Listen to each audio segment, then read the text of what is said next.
Dear students, last class में हमने study किया था हमारे ओरेस्टेड एक्सपेरिमेंट के बारे में। ओरेस्टेड एक्सपेरिमेंट ने हमको बताया कि कोई भी करंट कैरिंग वायर होती है तो उसके अराउंड हमेशा मैग्नेटिक फील्ड जो है वो जनरेट होती है। और आज के इस लेक्चर में हम लोग स्टडी करेंगे बायो-सैवर्ट्स लॉ के बारे में। तो इस लॉ के अकॉर्डिंग हमको एक करंट एलिमेंट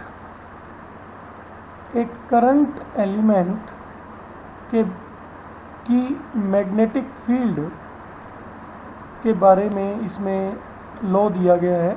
एक्सपेरिमेंट के थ्रू ये लॉ आया है। जो पॉइंट P पर हमारी मैग्नेटिक फील्ड होगी करंट एलिमेंट DL के कारण, उसके बारे में यहाँ पे डिस्क्रिप्शन अपने को इस लॉ में गिवन है। स्टूडेंट्स, करंट एलिमेंट क्या होता है? हमारी कोई वायर है जिसके अंदर करंट पास हो रहा है, तो उसकी लेंथ का हम एक छोटा सा एलिमेंट लें DL, जिसकी डायरेक्शन हम लें करंट की डायरेक्शन में, और उस DL को हम एक वेक्टर क्वांटिटी की तरह अगर ट्रीट करें तो इसको बोलते हैं करंट एलिमेंट। यानी एक वायर का लेंथ एलिमेंट ही होता है जिसकी डायरेक्शन जो है वेक्टर की तरह डिनोट होती है, और वेक्टर की डायरेक्शन जो है DL की डायरेक्शन कहाँ पे ली जाती है? जिस डायरेक्शन में करंट फ्लो कर रहा है उसको बोलते हैं current element. Length element wire का जिसमें करंट फ्लो कर रहा है उसको बोलते हैं करंट एलिमेंट। अब यहाँ पे एक करंट एलिमेंट है DL, उससे पॉइंट P जो कि R डिस्टेंस पे है, ये पॉइंट है सपोज O। इस P पर कितनी मैग्नेटिक फील्ड जनरेट होगी, उसके लिए जो लॉ है वो कौन सा लॉ है? बायो-सैवर्ट लॉ है। पूरी वायर के लिए नहीं है, ये सिर्फ किसके लिए है? ये सिर्फ हमारी इस करंट एलिमेंट के लिए जो फील्ड होगी उसके लिए। So according to this law, the magnetic field at point P due to current element will be dB will be directly proportional to I। Current के डायरेक्टली प्रोपोर्शनल होगी। dB will be directly proportional to DL। उन्होंने बताया experiment के through ये result निकाले कि जो magnetic field होगी उसकी वैल्यू डायरेक्टली प्रोपोर्शनल होगी लेंथ एलिमेंट की लेंथ की DL की, और करंट के भी डायरेक्टली प्रोपोर्शनल होगी। तीसरी इंपॉर्टेंट चीज़ उन्होंने बताई कि ये जो मैग्नेटिक फील्ड होगी DB, यहाँ पे मैग्नेटिक फील्ड को DB क्यों लिखा है? क्योंकि स्मॉल एलिमेंट है तो उसकी मैग्नेटिक फील्ड भी स्मॉल होगी, तो उसको DB से लिखा है। And this will be directly proportional to sine theta. इस तरह से हमने टोटल 3 चीज़ें यहाँ पे देखी कि एक तो I के प्रोपोर्शनल होती है, एक DL के, और एक साइन थीटा। तो यहाँ पर ये थीटा किस के बीच में लिया जाएगा? थीटा लिया जाएगा करंट एलिमेंट, और ये जो लाइन ज्वाइन हो रही है करंट एलिमेंट और ये जो R लेंथ की लाइन जो है वो ज्वाइन कर रही है करंट एलिमेंट को पॉइंट P से, वो कितना एंगल बना रही है उस पर डिपेंड करेगा, उसके साइन पे डिपेंड करेगा। यानी अगर अपने पास में ये वायर है तो इसके परपेंडिकुलर अगर अपने कोई पॉइंट P लें तो यहाँ पे मैग्नेटिक फील्ड जो है वो मैक्सिमम होगी, साइन 90 आएगा यहाँ पे DL के साथ में, इसलिए यहाँ पे जो है वो मैग्नेटिक फील्ड मैक्सिमम होगी। तो sine of the angle theta के लिए क्या होती है? प्रोपोर्शनल होती है। इसको हम इस तरह भी ले सकते हैं कि अगर हम O से इस पॉइंट की ओर एक पोजीशन वेक्टर लें R, तो हम कह सकते हैं कि DL और R के बीच में एंगल क्या होगा? थीटा। DL की डायरेक्शन वेक्टर किस तरफ होगी? करंट की तरफ, और R की डायरेक्शन क्या होगी? O से P की ओर। इनके बीच में जो एंगल होगा उसको क्या कहा जाएगा? उसको कहा जाएगा हमारा, उसके साइन थीटा को, कि हमारी मैग्नेटिक फील्ड क्या होगी? प्रोपोर्शनल होगी। और फोर्थ थिंग इन्होंने बताई कि ये magnetic field inverse square law को फॉलो करेगी। That means DB will be inversely proportional to R square. DB जो है वो डिस्टेंस के स्क्वायर के भी इनवर्सली प्रोपोर्शनल होगी। जितना हम दूर जाते जाएंगे वायर से, यानी एलिमेंट से, उतना ही ज़्यादा हमारे को जो फील्ड है वो कम होती चली जाएगी।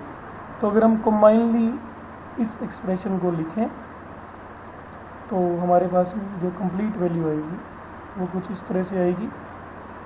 I dl sine theta upon r square, ये अपने पास में वैल्यू आएगी। अब जैसे हमने कूलम लॉ में, पहले तो आप ये ध्यान रखें कि जैसे इलेक्ट्रिक फील्ड हमारी वेक्टर क्वांटिटी, वैसे ये भी वेक्टर क्वांटिटी होगी। अभी हम सिर्फ इसकी वैल्यू के लिए लॉ को पढ़ रहे हैं, डायरेक्शन के लिए हम थोड़ी देर में देखेंगे। दूसरी चीज़, जैसे कूलम्स लॉ में प्रोपोर्शनलिटी साइन को हटाया था तो वहाँ पे आया था एप्सिलॉन नॉट, ठीक वैसे ही यहाँ पे प्रोपोर्शनलिटी साइन को हटाएंगे तो एक कांस्टेंट आएगा। वो कांस्टेंट डिपेंड करेगा कि इसके अराउंड जो हमारा ये जो अपनी हमने एलिमेंट लिया है कि इसके अराउंड जो है वो कौन सा मीडियम है, इस बात पे वो डिपेंड करेगा कि जो एलिमेंट है उसके पास में मीडियम कौन सा है, इस पे भी मैग्नेटिक फील्ड डिपेंड करेगी। तो उसको कुछ इस तरह से डिनोट किया गया है, dB is equal to mu not upon 4 pi I dl sine theta. ये तो वैसा ही रहेगा सारा, यहाँ पे कुछ नया अपने को मिला, नया एक कांस्टेंट आया और वो कांस्टेंट है म्यू नॉट अपॉन 4 पाई। ये म्यू नॉट जो यहाँ पे है ये होता है अपना परमिएबिलिटी, मैग्नेटिक परमिएबिलिटी,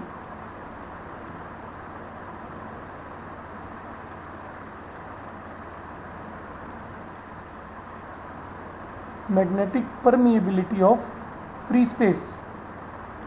इस म्यू नॉट को बोलते हैं परमिएबिलिटी ऑफ फ्री स्पेस। अगर कोई और मीडियम यहाँ पे होगा तो म्यू नॉट की जगह पे आएगा म्यू। ये बिल्कुल एप्सिलॉन नॉट के जैसा ही है, एप्सिलॉन के जैसा ही ये कॉन्सेप्ट है। जैसे एप्सिलॉन क्या था, एप्सिलॉन था परमिटिविटी, इलेक्ट्रिक परमिटिविटी, जो ये बताती थी कि कितनी कोई मीडियम जो है वो इलेक्ट्रिक फील्ड को रजिस्ट करता है, अपोज करता है। उसी तरह से यहाँ पे ये थोड़ा सा उसके अपोजिट है ये कॉन्सेप्ट। परमिएबिलिटी ये बताता है अपने को, मैग्नेटिक परमिएबिलिटी, कि कितना उस मीडियम में से मैग्नेटिक फील्ड जो है वो पास हो सकती है। वहाँ पे था अपोज करना, यहाँ पे है पास करना। इसलिए देखिए यहाँ पे ये dB जो है उसके वो म्यू के प्रोपोर्शनल है, म्यू नॉट और म्यू के प्रोपोर्शनल है। वहाँ पे अपोजिट था 1/4 पे एप्सिलॉन नॉट था। नहीं, वहाँ पे अगर एप्सिलॉन की वैल्यू ज़्यादा हो रही थी तो फील्ड कम हो रही थी, लेकिन यहाँ पे अगर म्यू की वैल्यू ज़्यादा हो रही है किसी मीडियम के लिए तो मैग्नेटिक फील्ड क्या हो जाएगी, इंक्रीज हो जाएगी। फॉर एग्जाम्पल, अगर हम म्यू की वैल्यू फेरोमैग्नेटिक सब्सटेंस के लिए ज़्यादा होती है म्यू नॉट से, तो फेरोमैग्नेटिक सब्सटेंस होते हैं अपने आयरन, निकल और कोबाल्ट। तो अगर हम किसी फेरोमैग्नेटिक सब्सटेंस को इसके अराउंड, वायर के अराउंड रख दें, यानी आयरन पीस को हम इसके बीच में रख दें, पी पॉइंट और इसके बीच में, तो उससे मैग्नेटिक फील्ड इंक्रीज हो जाएगी, क्योंकि आयरन की परमिएबिलिटी ज़्यादा होती है। दैट मीन्स आयरन ज़्यादा अच्छे से मैग्नेटिक फील्ड को कंडक्ट करते हैं। इलेक्ट्रिक फील्ड वाले में एप्सिलॉन का मतलब था कितना रजिस्ट करता है कोई मीडियम इलेक्ट्रिक फील्ड को। यहाँ पे परमिएबिलिटी का मीनिंग है कितना ज़्यादा वो अलाउ करता है मैग्नेटिक फील्ड को पास होने में मदद करता है। तो फेरोमैग्नेटिक सब्सटेंस आयरन, निकल एंड कोबाल्ट तीनों ही बहुत अच्छे से मैग्नेटिक फील्ड को पास होने देते हैं। इसीलिए हम लोग यहाँ पे क्या लेंगे, हम ये देखेंगे कि जो मैग्नेटिक फील्ड है वो फेरोमैग्नेटिक सब्सटेंस को भर देने से क्या हो जाएगी, बढ़ जाएगी। अगर हमारे पास में करंट के एलिमेंट के पास में कौन है, फेरोमैग्नेटिक सब्सटेंस रखा हुआ है, तो मैग्नेटिक फील्ड भी बढ़ जाएगी। ठीक है, तो ये तो आई इसकी वैल्यू के बारे में बात। dB is equal to mu not upon 4 pi I dl sine theta upon r square. अब इसको वेक्टर फॉर्म में मैं कुछ इस तरह भी लिख सकता हूँ। उसके लिए मैं कुछ न्यू जो है वो ले रहा हूँ। तो हमने अभी देखा dB वाज इक्वल टू, रुक जाइए थोड़ा, इसको मैं दोबारा से न्यू ले लेता हूँ स्लाइड एक, तो थोड़ा dB। So dB was equal to in last slide is equal to mu naught upon 4 pi I dl sin theta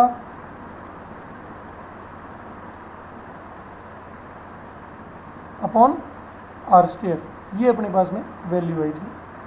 अब इसी एक्सप्रेशन को अपने कुछ इस तरह से भी लिख सकते हैं। देखिए dB इस तरह से भी हम लोग लिख सकते हैं, dB is equal to mu not upon 4 pi. देखिए ध्यान से, इस तरह भी हम इसको लिख सकते हैं, mu not upon 4 pi I dl cross r cap upon r square. यानी हम इसको एक पोजीशन वेक्टर मान लें, जो हमने अभी लिया था। ये एक पोजीशन वेक्टर ले लें अपने एलिमेंट से, जो उन्होंने एलिमेंट माना था अभी dl से, और इस dl ये अपनी वेक्टर क्वांटिटी थी एक, जिसकी डायरेक्शन थी करंट की डायरेक्शन में वायर के। तो अगर हम इसको एक पोजीशन वेक्टर मान लें पॉइंट P को, ये एंगल हुआ अपना थीटा, तो ये था अपना r पोजीशन वेक्टर। तो इस r की डायरेक्शन में कौन सा होगा यूनिट वेक्टर, r कैप। और यूनिट वेक्टर का मैग्नीट्यूड कितना होता है, r कैप का मैग्नीट्यूड होता है 1।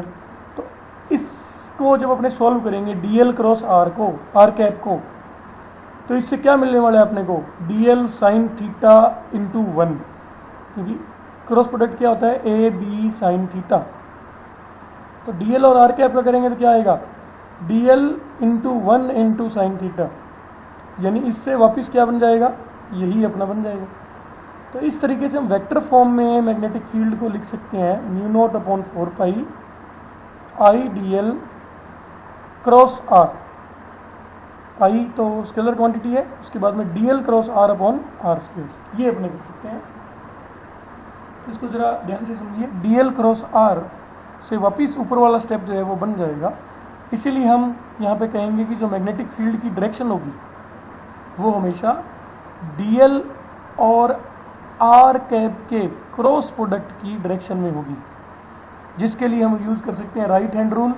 तो इस केस में, पर्टिकुलर केस में, जिसमें dl जो है वो ऊपर की तरफ है और r अपना इस तरह से है, तो उसमें हम देख सकते हैं कि जो मैग्नेटिक फील्ड होगी that will be taken along dl cross r। dl से r की ओर लेंगे थीटा, तो राइट हैंड थंब रूल से यहाँ पे ये मैग्नेटिक फील्ड जो है वो इनवर्ड्स आएगी, यानी पॉइंट P पे जो मैग्नेटिक फील्ड होगी वो क्या होगी, इस केस में जो हमने अभी लिया, इनवर्ड्स होगी, अंदर की ओर, perpendicular to the plane of the paper, inwards. क्यों होगी इनवर्ड्स, क्योंकि dl और r plane of the paper पर है, जो अपने शीट के यहाँ पे दिखा रहा हूँ मैं उसके ऊपर है।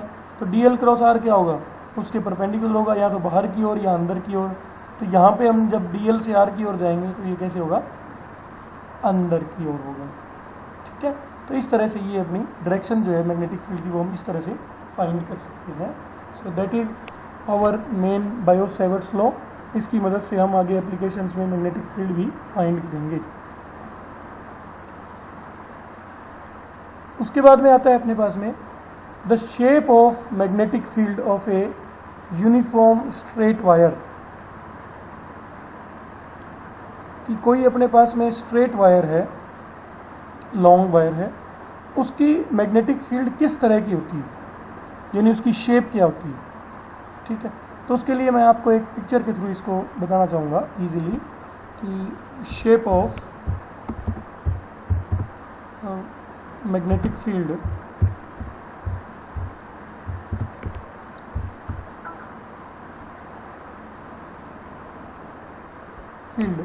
Around a current carrying wire. तो ये अपने नेट पे इसको देख रहे हैं। सो अगर मैं इसकी इमेजेस पे चलूँ तो मुझे कुछ अपने को इस तरह की इमेज जो है वो मिलेगी, एंड ये काफ़ी इम्पोर्टेंट अपने लिए इमेज रहेगी। तो मैं इसको ज़रा यहाँ से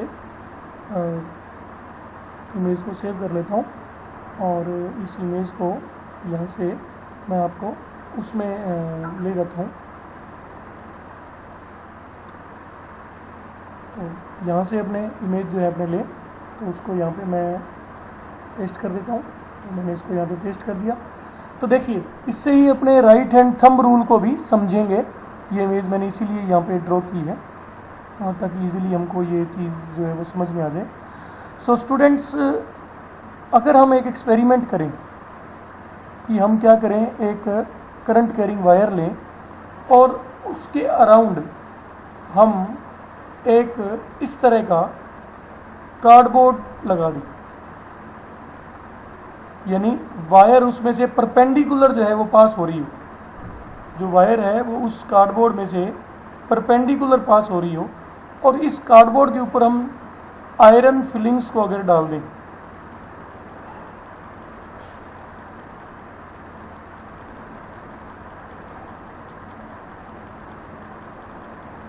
आयरन फिलिंग्स को अगर डाल दें, तो जैसे ही हम लोग एक्सपेरिमेंट करेंगे, इसमें से करंट को फ्लो करवाएंगे, वायर में से जब करंट फ्लो होगा, सपोज हमने इसको एक सेल से जोड़ दिया और की लगा दी, तो जैसे ही हम लोग इस की को क्लोज करेंगे तो देखेंगे कि आयरन फिलिंग्स इसके ऊपर, कार्डबोर्ड के ऊपर अरेंज होने लगेंगी, और वो अरेंज होती हुई, क्योंकि यहाँ पे मैग्नेटिक फील्ड होगी वायर के कारण, और वो वायर की मैग्नेटिक फील्ड जो होगी वो इस तरह से होगी कि वो इसको मैग्नेटिक फील्ड के कारण ये जो आयरन फिलिंग्स होंगी ये अरेंज हो जाएंगी। अरेंज होने का मतलब वो कुछ उनके ऊपर फोर्स लगेगी, और फोर्स लगने के कारण वो कुछ इस तरह से सर्कुलर वे में वो क्या हो जाएंगी, अरेंज हो जाएंगी।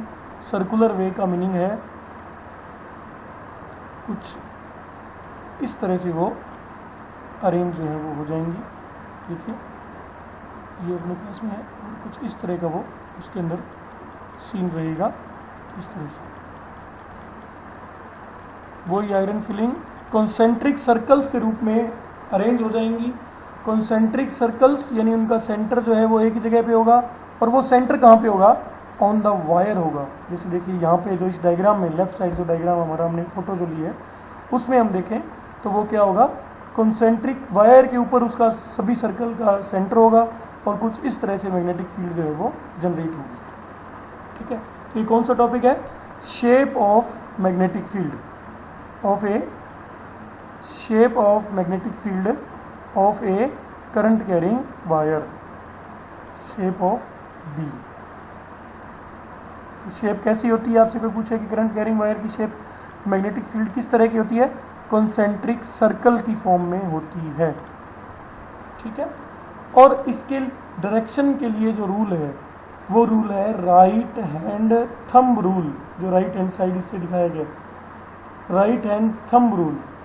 और इसकी स्टेटमेंट है, किसके लिए है ये, स्ट्रेट करंट कैरिंग कंडक्टर की मैग्नेटिक फील्ड को की डायरेक्शन को बताने के लिए है कि क्या वो इस तरह से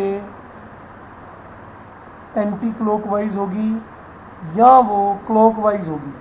इसको बताने के लिए हमारे पास में रूल है, कौन सा, राइट हैंड थंब रूल।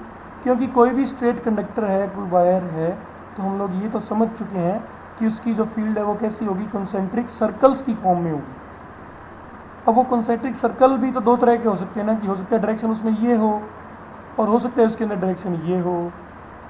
क्योंकि अभी भी हमने पढ़ा था, पॉइंट पी लिया था हमने इस तरफ, तो वहाँ पे जो मैग्नेटिक फील्ड थी वो इनवर्ट्स आई थी, यानी सर्कल इस तरह से बन रही थी, इनवर्ट्स आई थी, तो सर्कल जो है वो इस तरह के बन रहे थे वहाँ पे। इसके लिए रूल कौन सा है, right hand thumb rule, according to which right hand के अंदर अपने होल्ड करेंगे कंडक्टर को, इस तरह से होल्ड करेंगे कि अपना थंब जो है वो किसको पॉइंट करे, करंट की डायरेक्शन को पॉइंट करे, करंट की डायरेक्शन को पॉइंट करे।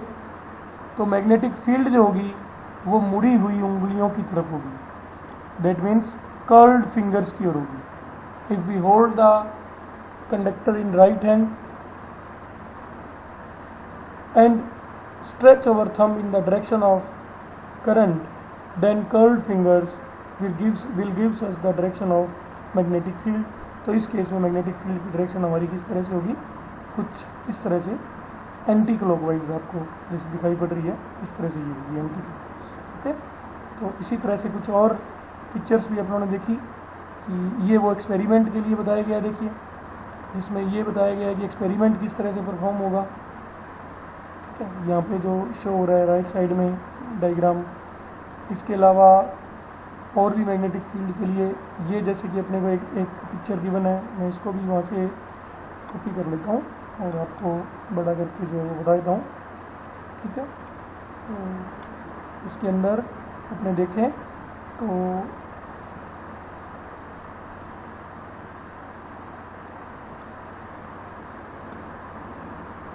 कुछ इस तरह की ये फील्ड भी है। इसको भी अगर आप देखेंगे तो इस समय इन्होंने जो है वो इस तरह की, उसमें तो हमने ऊपर की तरफ फोल्ड की हुई थी वायर इस तरह से इलेक्ट्रिक करंट की डायरेक्शन ये है, direction of magnetic field lines की डायरेक्शन कर्ल्ड फिंगर्स की डायरेक्शन में होगी और राइट हैंड हम इसमें यूज़ कर रहे हैं।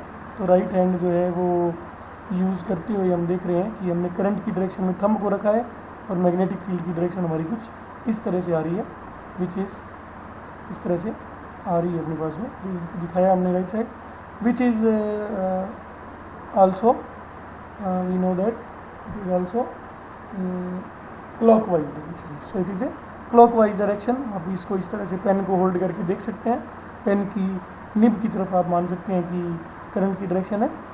तो ये अपना स्ट्रेट करंट कैरिंग जो वायर है इसके बारे में था, बायो-सैवर्ट्स लॉ, एंड उसके बाद में उसकी शेप कैसी होती है फील्ड की और उस शेप के बाद में उसकी फील्ड की डायरेक्शन को फाइंड करने के लिए कौन सा रूल होगा।